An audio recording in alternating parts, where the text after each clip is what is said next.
Hello Amako's family, welcome. This is Post Queen. Guys, please join us by subscribing our channel.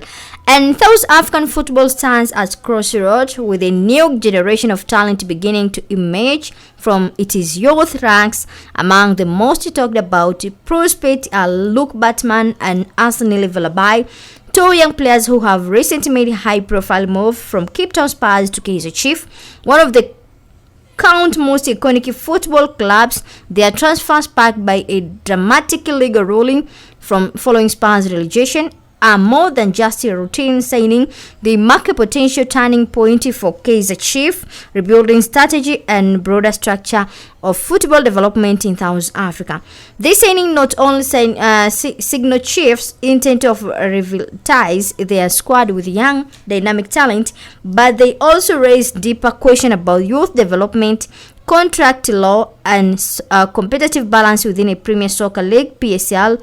As these players begin their journey in top flight football, their success or failure could have a lasting influence on how South African clubs approach players' development, transfer policies, and long-term planning. So in this analysis, we explore how Baartman and Valebay could reshape the South African football landscape and how Kaizer Chiefs stand to benefit both on and off the pitch. Baartman is only 19 years old. Forward from Cape Town Spurs declared a free agent after Spurs relegation to immature status, and ways they could reshape. But instead of another player, maybe before we proceed, Asanile Valebay is another young player from Spurs, captain at Spurs, also involved in similar dispute over contract status after relegation. So, where they could reshape South African football. First, youth emphasize youth power pathways. They raise signal that young players are being given more visibility and opportunity. South African club may invest more in academics, scouting, youth tournament, knowing that young talent can move up, especially when senior team underperform or drop tires.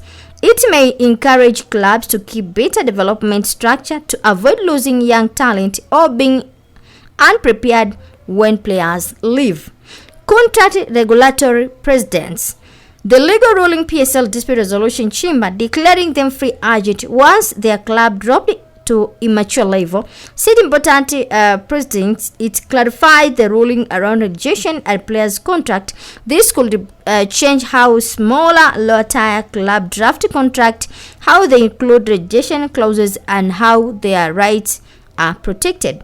Clubs may become more careful drafting contract to avoid having them voided, especially in lower leagues. Could also lead to stronger relegation or oversight.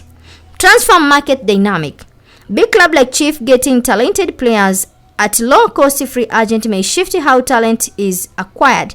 That is can mean less spending on marquee order players, more focus on identifying young players, perhaps even poaching from similar clubs. For small clubs, this can be both opportunity. If they produce good youth, they can profit or risk losing talent without compensation. Increased competition, raising the bar. Players like Baartman, Valebay bring hunger, energy, and adaptability. If well developed, they can push established players, raise the level of competition in top clubs.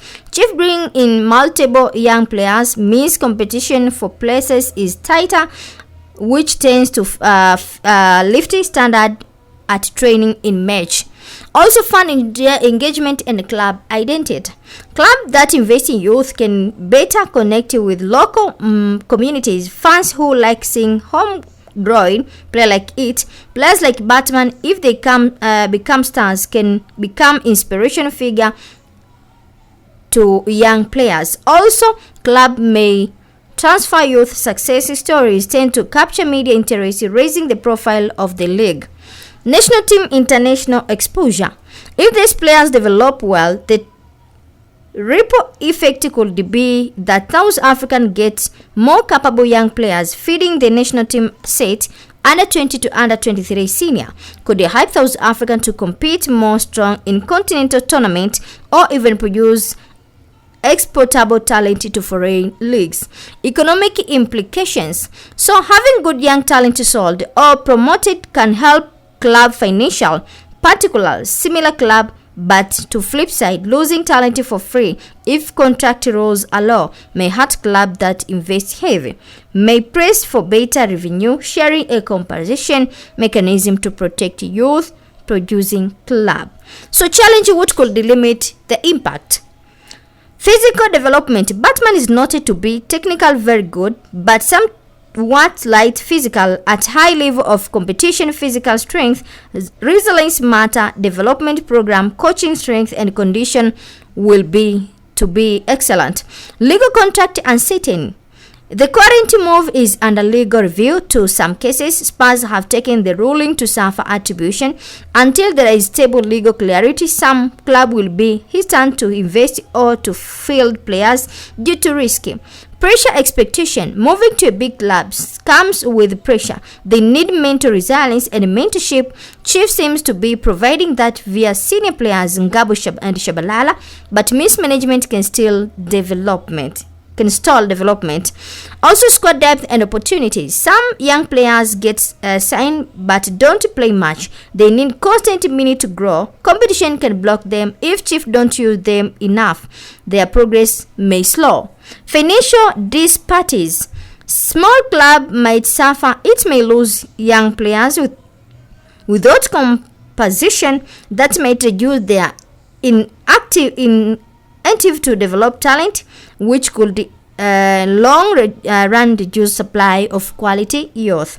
Legal infrastructure limitation.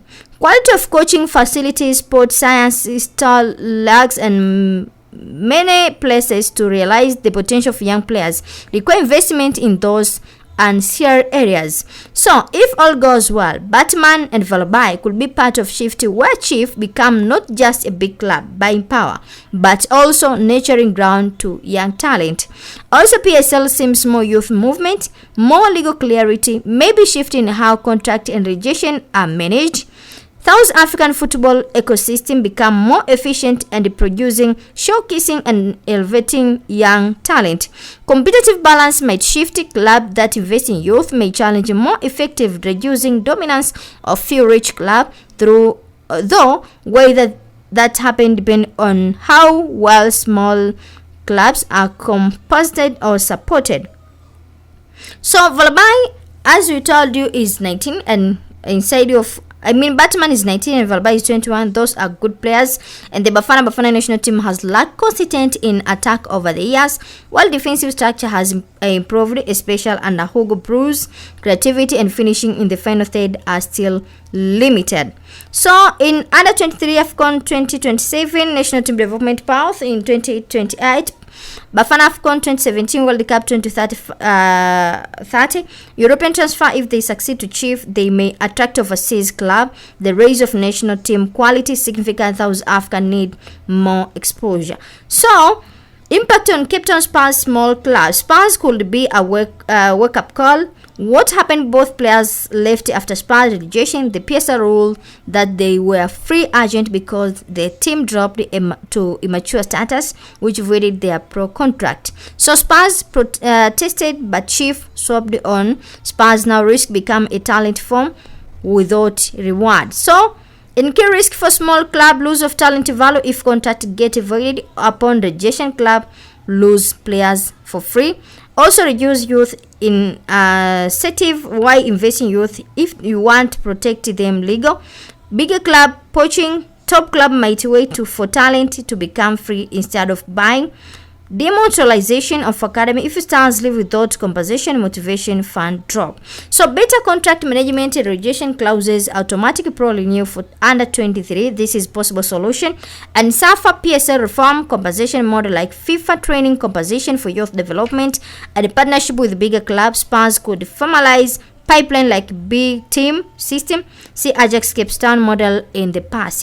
Legal clarity, finalized rules on what happened to pro contract post relegation. Right now it is gray zone. So in African comparison with other nations, show example in Nigeria, players like Victor Osimhen, Chukwueze, accounted L from grassroots, and the lesson is strong local scouting overseas export. Nigeria benefited from elite under 17 development. Also in Senegal, Diambars and Generation Foot Academy feed pro teams. In lesson, we have to learn club run academicals as feeder system players move to Europe. Example, Sadio Mane from GF to Metis. Ghana Dream FC Right Dream Academy exploit. Mix of education plus football balance players constant pipeline. South Africa still lack of dominant youth development exploit model. Too many players stay domestic. Less exposure.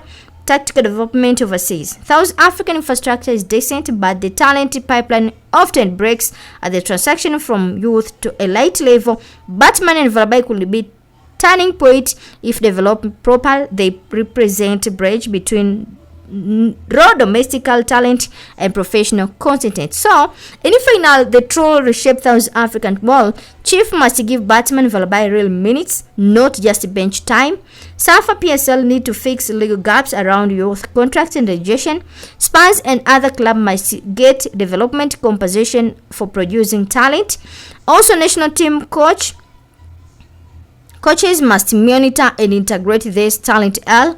A culture shift must happen, reward tactical ability, football IQ, not just physical. So, how Chief benefit with these players? First, on field impact, fresh energy, tactical option. Youth dynamism, Chief are rebuilding, and these two bring speed, flair, and unpredictability. Both are comfortable in tight space and can operate in attacking system. Chief want to modernize under new coaches. So Baartman has found force number 9, can drop deep, link up area, space, fit into pressing system and counter attacks. In Valebay, offer with direct running and 1v1 ability, something Chief lack after a brilliant lift. They offer visuality and are trainable into multiple attacking roles, making the squad more dynamic. Also, final value, smart business, free transfer. Both players were signed as free agent after PSL declared them unborn from Spurs, and Chief avoided transfer fee, saving million. They are ready for high potential youth. Long-term asset building, Chief can develop them and sell for profit if they attract European interest, build a core team around them, loan them out of for experience without loss. This is low risk, high upside investment. Also, squad recruiting, long-term planning. Chief have struggled for years with aging star, short-term signing, lack of consistency in youth integration.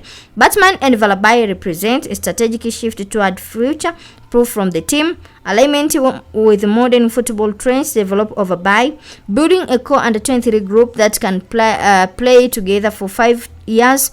They now join a growing group of youth talent. Chief Mdudu Shabalala, Ndile Duba, Donai Johnson Academy, and other and cohort could mature into dominant generation.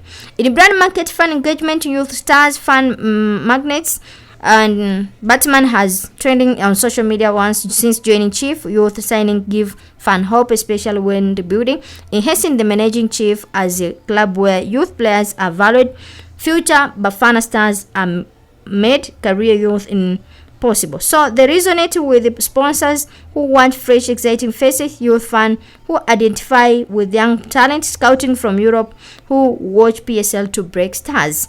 So physiological edge, beating Revival to the punch by snapping up both players. Chief beat Orlando Pirates and Sundown, who were also monitoring them. Their statement move shown Chief still have pull and scouting power. It also weakens potential future Revival who might give landed them. So Chief can benefit in versatile, skillful player, add depth and creativity to attack. That is tactical and financial free signing with long resale or sporting value. Strategically help build under 23 core squad, supporting long-term vision.